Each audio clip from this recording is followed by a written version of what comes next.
Hi there, welcome to the Page Admin System Guide for your Refresh Creations content management system. Let's just take you through this interface and how it gets used. This main window here, which is white and has a little flashing cursor there, is where you can input your text into there. You can paste it from other places, or you can just write it in, or copy and paste a whole block like I just have there. You can do that using keyboard commands, copy and pasting, or using the little icons here. We can format this text as well by selecting the text we want to format. So we just select that block there, and then choosing whether you want it bold, italic, or underline, and then clicking on those buttons again toggles those styles on and off. Okay. We can also format the paragraph of the text to see whether we want it to align to the left, be centrally aligned, right aligned, or justified. So it's a nice block of text there.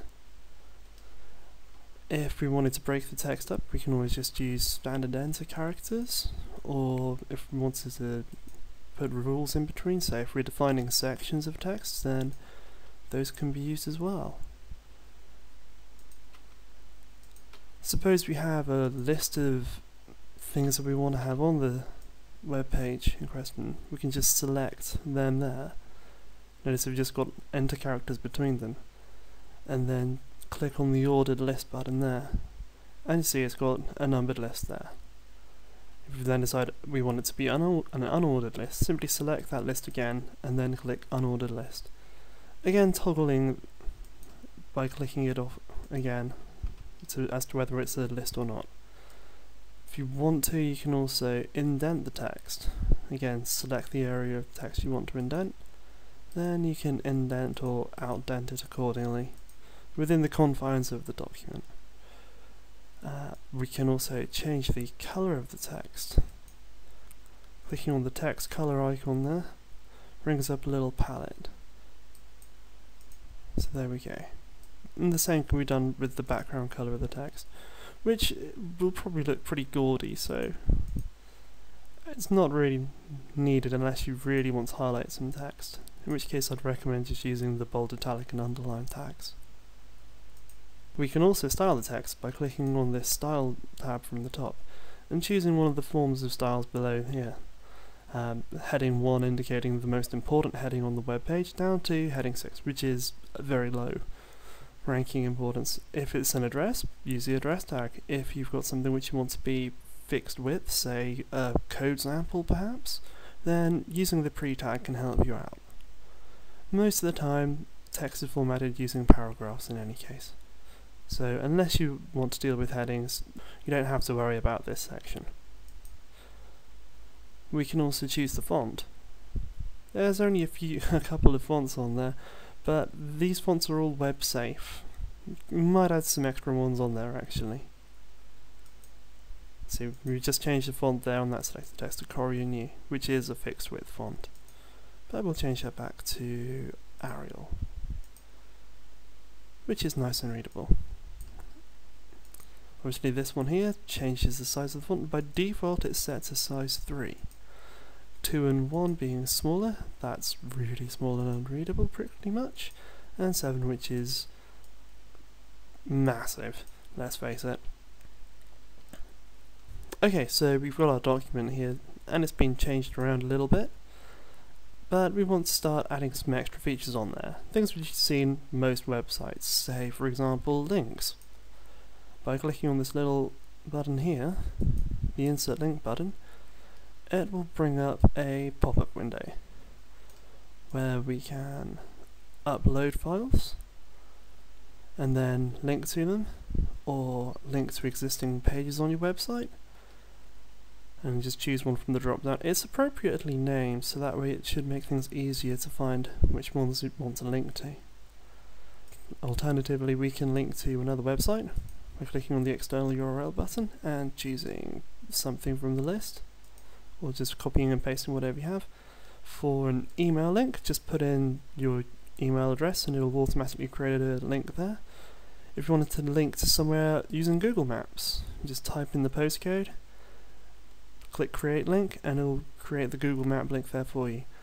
And in very rare cases when this is used, a PayPal hosted button ID.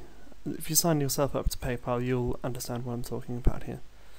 Then we have the three options of just cancelling by closing the window, removing a link, which is handy if you just select a link after you've created it, then go, oops, I really didn't want to put that link there, or just creating the link, which would create the link. So we'll just link to the index page. And you see that this has just turned the selected text to be blue and underlined, which indicates that it's a link. Okay, let's just clear some space here and look at the next button, which is adding an image. Okay, so first of all we want to find an image to upload. Let's find an image, use an image of the Brixham Steps. Why? Because it's the first image I clicked on, no other reason. There we go, it's successfully uploaded. Return back to the pictures menu, and it's appeared in that drop down list there. If you scroll down or add more images, and you'll see they'll all appear in there, and you can choose which one you want and get a little preview of it there as well. Each image can have a list of attributes to it, whether you want it to float to the left of the text, be in the center of the page, or float to the right of the text. We'll stick to just having it in the middle. We can also choose the size of the image, either small, medium or large. It's a lot simpler that way. We'll have it medium. We can give it its own title as well, so we'll call that Brixham Steps. And we can specify if we want it to have any padding on it, just so it breaks itself away from the rest of the text. But we don't want to worry about that, or a padded border, but we'll keep the clickable thumbnail there.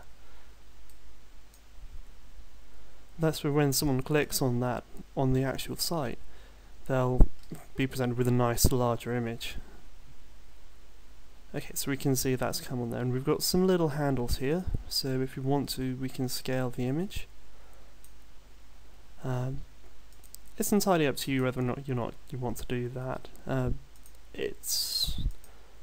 It might look a little weird if you decide to take a small image and scale it up really big, because it'll look all pixelated. So we'll just undo that.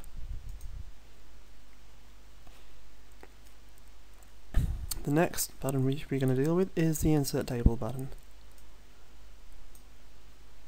This brings up another little dialog box, or pop-up window, and it just simply asks you to specify the details for your table, how many rows, columns it has, the width of the table, and the thickness of the border, and cell padding and cell spacing.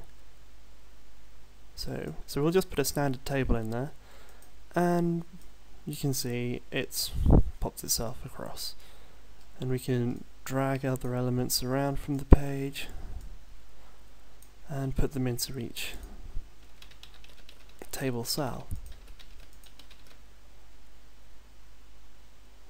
Also, we have little handles here, so we can add cells and rows to the left and the right of existing ones, or just get rid of rows and cells entirely. There we go, that's that table gotten rid of. The next button we're going to deal with is the adding of YouTube video into your web page. If you just use the video number from, well, the video ID from any YouTube video, it should look something like this. Then you can add the video to the page, and it will just appear in the little placeholder. If you do use that text, then you'll see someone playing some crazy Tetris. It's entirely up to you whether you want to use that, but my advice would be to find a video that's a bit more appropriate for you. There's also a little text link that gets created automatically.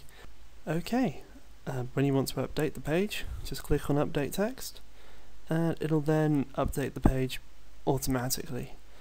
In case you want to view any text documentation, you can click on this handy View Documentation button, or just view this video again, and hopefully it will help. Any questions, please let me know, and I'll do my best to get back to you. Okay, thanks very much for watching this, and I hope it helps. Bye bye.